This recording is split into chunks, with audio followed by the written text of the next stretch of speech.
Welcome to the Best of MBS podcast, a collection of the best interviews hosted by Michael Bungay Stanier, best-selling author of The Coaching Habit and How to Begin. Today's interview is from the Find Your Great Work interview series. Here's your host, MBS. So I am here today with Octavious Black. Octavius is the co-founder of the Mind Gym, one of the flourishing, most interesting training companies in the world. Now, I have known Octavius for close to 10 years now because we work together. But what's been really interesting is watching Octavius and the Mind Gym flourish since 2000, which is when the company took off. In those 7 or 8 years, they've trained close to 500,000 people. They've worked in 30 countries with pretty much every one of the biggest companies you've heard of.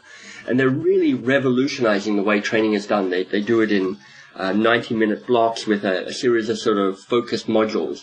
So people can sort of create the ideal training program, almost like a really cool Lego set. So I'm really excited to hear both Octavius's great work story, but also the insights he's got from great work from being exposed to so many organizations and the challenges they're facing in doing their own great work. So Octavius, welcome. Michael, thank you very much indeed. And Octavius, is there anything else I should add? You'd like to add to that introduction? Anything I missed about you? You certainly haven't missed anything, but I thought it might be useful to start with the story about how the Mind Gym began, because in a sense that's our journey towards great work. That would be perfect. It started over a dinner admittedly fueled a little bit by alcohol, to prompt our thinking about how society has changed over the years. And our hypothesis at that stage was that the 80s had been the decade of the body, of Jane Fonda and her workouts, the first time when vegetarianism became mainstream, when people took up jogging, when gyms became a normal part of people's daily lives. And we thought, well, if the 80s was the decade of the body, what was the 90s? And we looked there and we saw Feng Shui and we saw yoga. And it was the first decade where in the United States more people went to alternative medicine than to conventional medicine. So we thought, well, maybe this is the decade of the soul, the spirit. So we thought, well, what would the next decade be? And kind of mind, body, soul was an obvious trinity. Mm-hmm. So we came up with the idea it would be the decade of the mind. Now, I'm fantastically satisfied with this wonderful conclusion. At this stage, we were slipping into coffee and maybe something stronger. We then thought, what on earth do we do with this thought? And we thought, well, what would happen if you had a mind gym? What would it do? How would it work? And we got very excited about the idea of people being able to come and exercise their minds, if you like, of an evening or at the weekend, and learning about practical tools and techniques they can take away and apply and use immediately. And we then went to gyms to try and convince them to do this. And they were not remotely interested. We got turned down time after time after time. So you're literally pitching the idea to physical gyms where people would physically work out and then go and have a think about something. Exactly that. They do kickboxing and then they do stress busters. Or they do Pilates and when they come and do conflict detox. And the idea they'd come along and have their own mental workouts, which we thought was really fun. But the gyms did not. Right. And so on our journey to great work, and we then since thought about taking it to the corporate world, which is you and I used to work in, and so does my co-founder here, Seb Bailey. We thought this was an area that could benefit from helping individuals prosper by allowing them to think more effectively. And so what was it about that story from Mind Gym, which, having got that insight about let's take it to the corporate world, has, grown and flourished? In that arc of Mind Gym, what's the great work story for you here? I mean, what was the challenge for you in taking this on? What I loved about it initially was I just thought the idea was something that compelled me. I thought, great, to be able to work out my mind and use it more effectively and get more from it.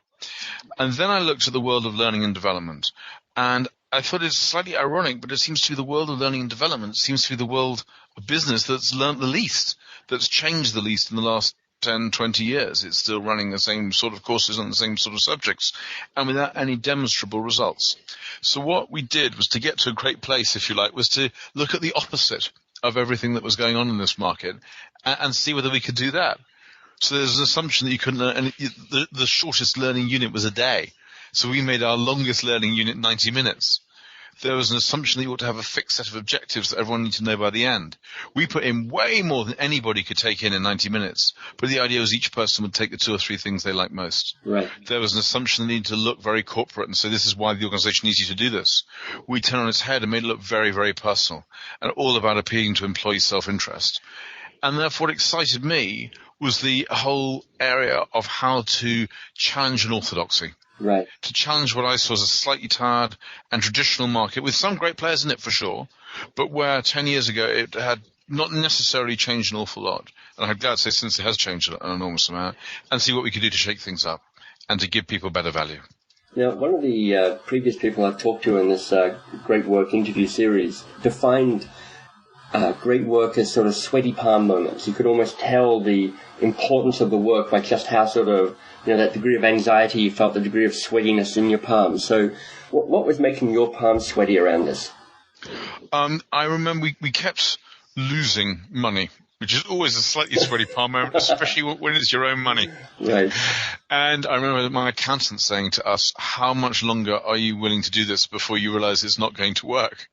And I was like, well, that's why you're an accountant and I'm an entrepreneur. It is going to work. Wait and see. Right.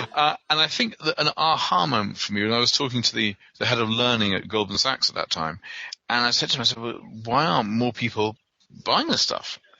And he said, Octavius, you don't really get it, do you? And I'm like, not sure I do. He said, if 10% of what you say is true, it goes against 90% of what everyone you're selling to has assumed for the last 20 years.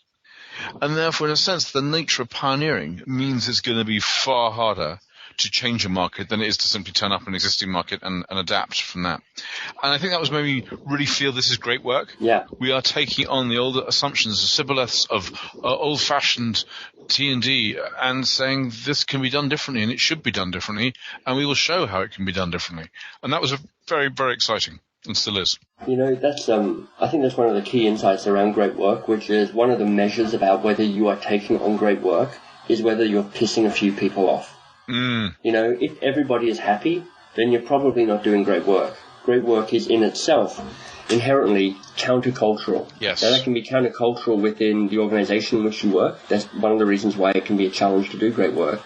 And what you're pointing to is what MindGym has offered is something that's countercultural, or was countercultural to the way training was done. Yes. So, even if I'm a training professional, I'm like, well, I want to hire you, but you're now making every decision I've made in the past look bad. I think you're absolutely right, Michael. I mean, it's kind of like whoever the first person was to try and sell network PCs to a world of mainframes must have found that really difficult, with lots of chief technology officers going, yeah, that makes great sense, but actually thinking, I don't want to do that. That's too different from what I know. I might get it wrong. Got it. And I think that sense of great work means you are unpopular. I mean, there's that old line in the back of the Pioneer is full of arrows. And it's right. A painful journey, yeah. But it's still the right journey to do. And I think when you're doing great work, you'll know you're doing the right thing. And you know it because people who you respect and trust come up to you and say, I'm really glad you're doing this. This is a good thing. So as well as that sort of feedback from people you know and trust and giving you that sort of support, what was it that sustained you through that journey? Because from the way you tell it, those early times you were like getting knocked back, you were losing money, you were not getting that sort of immediate embrace that you might have been hoping for. How did you personally manage that process? Well, I was very lucky to have a fantastic business partner, and the two of us worked really closely together throughout. And I remember Dark November, which was the first November we were just about in business, losing money and losing more and more, and sales were actually declining month on month. And I was feeling a bit low about this. And my business partner said, tell me 5 things you actually like about MindGym. Tell me 5 good things. And so I rattled off 5, and then I rattled off another 5, and then there were another 5. And he said, hey, stop. There's loads you love about this. I may not making any money, but we'll get there. And it's that sense of looking after each other, focusing on the good things, and remembering what the purpose is. The first thing I wrote down before we started anything was our mission, which is to help people use their minds more effectively so they get more out of life and give more to others. That is inviolable. Everything else is up for grabs, but that remains, and that's the mission that I'm happy to leap out of bed for every morning. Cool. 2 things that are brilliant about that, Octavius. One is a sense of what's the impact I'm going to have. Why am I committed to this? So that you're being pulled forward by that sense of vision or impact that you might have. The second thing is really important, which is great work is inherently not a solo activity. It's like if you can measure it by the number of people you annoy and are resisting you, that's one measure. But the other is if you are doing it all by yourself, it's not great work. You actually need people around you, and it sounds like that partnership with Seb was part of the measure of success around this is potentially great work for us. I think that's one element. You're absolutely right. And to build on that point, Michael, because I totally agree with you, this is great work as a team thing. You mentioned that we've written a couple of books. What you may not know is that our names are not on the books. Mm-hmm. We deliberately put our names at the back along with everybody else who's been part of the Mind Gym project. Right. And I think that was a fair and accurate reflection of who should take the credit, because we've all been part of this. The team here, the coaches who deliver our workouts, the clients who are pioneering after try us, the academics who supported us throughout this journey. Right. So it's very much a collaborative thing, and I think the more we can bring others along in this journey to help people use their minds more effectively, that's a great place to be. So as you peek into the various organizations around the world where you've worked, what do you see as potentially some of the barriers to organizations doing more great work? I mean, what's getting in the way? Again, I think a lot of this is about individuals, and I guess our perspective is all about helping individuals flourish. Mm-hmm. And therefore, my message goes out to individuals to say, what is it that you want to be doing? What is it what would great work look like? And go and do it. And it's amazing how the other stuff you think you have to do just disappears and no one notices. I remember talking to a colleague here who was heading up our sales team at the time. She's since left us to start a family. And she said, Octavius, I'm really enjoying it here, but I'm very frustrated. I'm doing all this stuff that I don't want to do every day. Yeah. And it's getting me down. I said, well, write down all the things you would like to be doing. Let's write a list of all the things if all your time is taken away, let's write down a list of all the things you'd ideally like to be doing. And she wrote down this list. It was full of exciting things. And I said, go do it. And she said, well, what happens to the other stuff? I said, I don't know. Let's find out. Let's see what does happen. Right. And, of course, nothing did happen. Some people picked up a few bits, which was great because less senior members of the team managed to have a chance to try stuff they hadn't done before. And the other stuff just disappeared and no one noticed. And she was energized and was doing great work. Yeah, that's wonderful. I do some individual one-to-one coaching with people, and I call that interaction the cappuccino moment. It happens at the start of almost every coaching conversation where we sit down and I'm like, so what do you want to do? And they're like, well, I really want to do this, and this. And I'm like, you know what? You should do that. And they're like, you are fantastic. You are a brilliant coach. And part of it is just so good. Part of it is just realizing, giving people permission that they are able to do what they want to do. You know, Peter Block, who's a writer I have a lot of respect and time for, talks about the work we do is giving people the responsibility for their own freedom. Yes. And that is about being willing to be recognized that they are responsible for the choices they are making. That's so true. That is absolutely on the money. Yeah, and I call it that cappuccino moment because it is the easy part of coaching. It's just blowing the froth off the first piece. And later on you get into the sort of the deeper dynamics about what might be going on. But so much of this is for people to go, actually, you are making up the rules about what you can and can't do. Yes. So change the rules. Change the rules. I think that's so true, and I think it's up to each of us because it's really easy to get caught up in the good work. And I certainly know I do it. And it's then pausing and saying, hang on, I don't want to be doing this. This isn't what I came on this earth to do. Right. Let me find a way of giving someone else the chance to do it or just ditching it and go off and do the stuff that I already care about. Yeah, the challenge is that actually in the way organizations are structured today, in the way technology works in our organizations today, there is now an endless amount of good work. You could be doing good work for the rest of your life, even if you never slept again. Mm-hmm. So until the only way you get more access to great work is by really being willing to say no to good work. Mm-hmm. And that's difficult, right? Because good work keeps us busy, and if we're busy, we feel valuable and important, and it's what our organizations want us to do and tell us to do. So part of the challenge is getting clear about what's the good work you're willing to say no to. Yes, I think that's right. I think the other challenge is knowing what great work would look like. Yeah. And I think if we understand individually what our own kind of great work would look like, and then go off and do it, our organizations will probably be absolutely delighted. We'll start a new distribution channel. We'll create a new kind of product. We'll have a new kind of marketing campaign that no one had thought of before. And they'll go, Michael, you're a genius. Why didn't you do that before? Exactly. And there's a lot in organizations there are a lot of deep assumptions about organizational life that we have to follow these rules. We have to do what we're told. Mm-hmm. Actually, most managers are waiting for their teams to come and manage them. Right. I mean, the irony of management training is 99% of management training is about how to manage downwards. Right. But actually, it should be almost the other way around, exactly. Or at least 50-50. Yeah. And I think there's a myth that organizational life demands that we do good work. Organizational life is set up to allow people to do good work. Yes. And it requires individuals to make the extra effort to flourish and do great work. Right. Peter Block's latest book called Community, fantastic read. He says that the unit of change is small groups.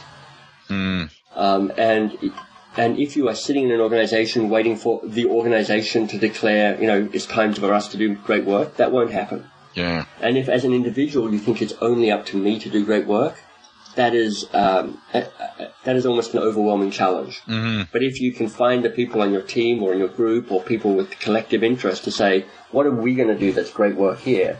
That's the unit of change in an organization. Yes. I think that's absolutely right. And then often it's an individual to gather that group together. Indeed. Somebody needs to say, what's going to be different today? Yes. Time to stop doing what I did yesterday. Yeah, and I had this mad idea in the shower this morning. What do you think about it, guys? Do you think we can go for it? Exactly. Octavius, this has been fantastic. I'm going to ask you in one sec how people can find out more about the Mind Gym. Ask you to tell people quickly about your books and your website. But is there a final comment you'd like to make on the challenge to do more great work in organizations? I think it's fantastic if you're doing here, Michael, to encourage people to do more great work. And I think it is about each of us looking to see what it is that excites us. And that sense of, there's a thing called the catastrophic fantasy. And this takes place when we think about what we would like to be doing, and we even planned a bit. And then we imagine the worst possible scenario of doing it. And I was actually on a radio interview the other day to call him. And this guy was saying he was a banker, but he really wanted to set up a restaurant. And he'd actually found a venue for the restaurant. But all his friends and his family saying, goodness sake, don't give up banking. It's a great profession. You must do it. And I said, why don't you? And he said, well, I'm terrified that it'll go wrong and I'll lose my money and my friends won't talk with me and then they won't have a home to live in and my wife will leave me and then I'll have to play the banjo on the street. And no. That's right. I'll start drinking, I'll become an alcoholic and I'm dead in the next 2 years. Exactly that. And what he'd done is he created a catastrophic fantasy. Yeah. Not only the worst possible, but actually worse than worst possible scenario. Yep. Which we often do to frighten ourselves off trying something new and to take us back to the normal run-of-the-mill of doing what we were doing before. Yeah. And we call this crossing the Rubicon, that river that marked the boundary of the Roman Empire, where once you crossed it, you were fighting Rome. There was no alternative. That was the moment of battle, and there was no going back. And what our challenge is mentally is to spot when we're creating catastrophic fantasies and reduce them, dismiss them, and then cross the Rubicon and do the new thing, do the great work. So I think it's in our minds that those barriers exist, and therefore it is in our minds that we can remove those barriers and cross them. Perfect. I love that. It just reminds me of when I wrote my first book. One of the galvanizing questions that just came to me one day was, what wouldn't I do for this to be successful? And actually, that shifted. It just opened up new possibilities around what it means to cross the Rubicon, to be truly committed to its success. Yes. So, Octavius, it's been great talking to you. How can people find out about the Mind Gym? Well, the best place is on the website, which is themindgym.com, and where you can find lots about us. We also have offices in London and New York, and our telephone numbers are available on the website there. Perfect. Octavius, thanks so much again. Michael, a pleasure to talk with you. We hope you enjoyed this Best of MBS interview. Want more great content? Head to mbs.works. There you'll find MBS's new podcast, 2 Pages. You can learn about his best-selling books, and you can join the newsletter. That's mbs.works.